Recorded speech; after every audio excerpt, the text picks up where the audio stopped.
Hey everyone, this is a video that's going to be for our fall groups, and that includes our Sunday school classes, community groups, studies, Methodist men, and any small group that gets together in our church. If you are going to be looking for a new group this fall, you're not connected in one, this video is not for you. We will be having those new groups and that information coming out very soon. So be on the lookout for that. But this is really for those of you that are in an existing group. Some of you have been meeting, and I'm thankful for that. Some of you have been taking a break, and that is totally fine. You would have been doing it normally anyway. Now's a great time to get going back, and we want to give you the tools and resources to make that happen. Or if you have been meeting, to give you a little bit of wind in your sails and to help you make sure that meeting is going really well.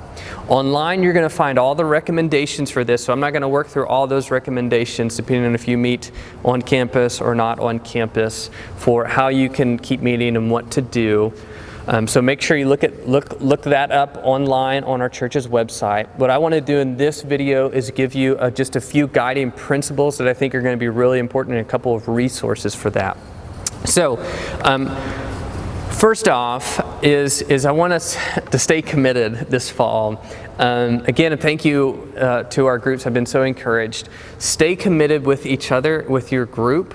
It's easy to isolate, easy to pull away, and more than ever, we need each other, we need community, and really that's always been the best place to be seen and to be heard, to be nourished, and to grow your faith is in a small group. And so stay committed to that group, and we want to make sure that it happens this fall.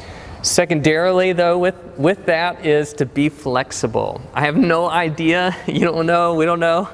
I know there's been a lot of curveballs so far, and I can almost guarantee there's going to be more curveballs in the fall. Probably some knuckleballs, some things that are going to mess up our plans and our normal procedure as it has been usually. So be flexible. Our plans have built in a lot of flexibility, a lot of options to think through in ways that we can make it happen.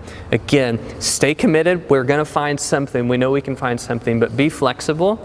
And not only that, but be flexible with each other, because there's going to be some people who want to be in person, some who don't want to be in person, and just extend graciousness, humility to each other, and let's really be flexible, stay committed to making it happen.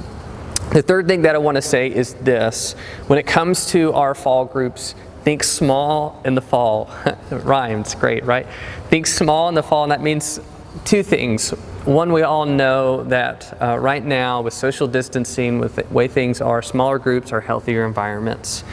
If you got a large, small group, trying to think about how your group can be small. When we can open the campus back up, we'll have social distancing measures in place, so we'll be limited on how we can get together for some of those rooms. And so thinking small in the fall is not only healthy, but secondarily, it's the best way to ensure deeper connection and even deeper communication.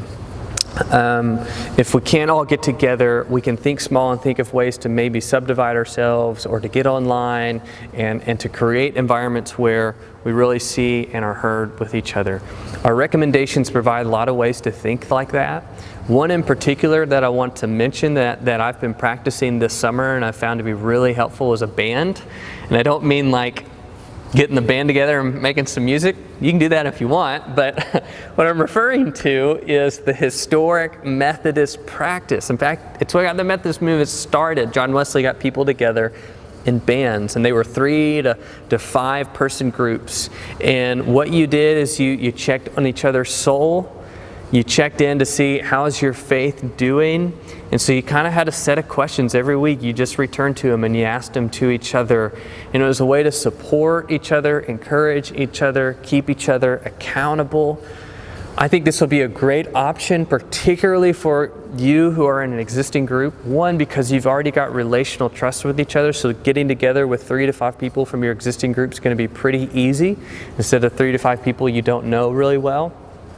And so this may be a great supplement to some groups. In this season where you can't all be together, a great supplement will be to subdivide and have some bands that are going on at the same time. And then when you can get together in person or online, everybody will still feel seen and heard, or it just need to be a decent replacement for a season so that everyone can feel connected. You can find information about those bands online, what they look like, and then you can reach out to me. I'll be glad to help your group think through what that could look like, how to make that happen. One last thing is we've got a great resource that our church has invested into. It's Amplify Media. It's like a Netflix account of curriculum in our Wesleyan tradition. So this is a website that you go to. This is the access code. It's also listed on our recommendation sheet. What you do, that access code is unique to our church. You'll develop a login, and then you can get on any time. And anyone in your group can do this. And so you can all watch the same videos. You can watch them throughout the week at any time. This will be great for in-person, hybrid, or online groups. And this is going to be a really great resource so that you've got something that's nourishing each other and then it's accessible to everyone as well. So make sure that you check that out. The last thing that I will say is, again, with being committed and being flexible, it's true that you may find that yourself or someone in your group just can't meet with what everyone else is going to do. I was in a group, but now I'm going to need to find a new group.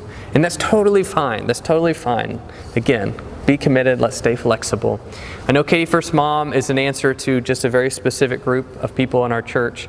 We're going to have those more fall groups coming out. And so one reason that it's a great, not only to get started with your group and get a game plan together right now, it also allows a couple weeks. And if you figure out, you know what, my group is going, they're going to be doing a certain thing, but I might need to find something else that fits me and where I'm at right now, you'll be ready in September when those groups get started. So I want to just again say thank you for, y'all have really done such an incredible job in our community groups, our Methodist men, our women, our Sunday school classes, checking in on each other, caring for each other, supporting each other.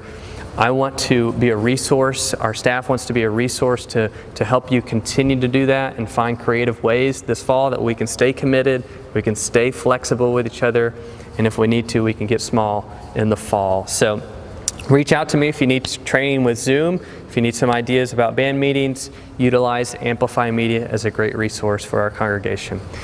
Thank y'all. We'll see you soon. Have a good one.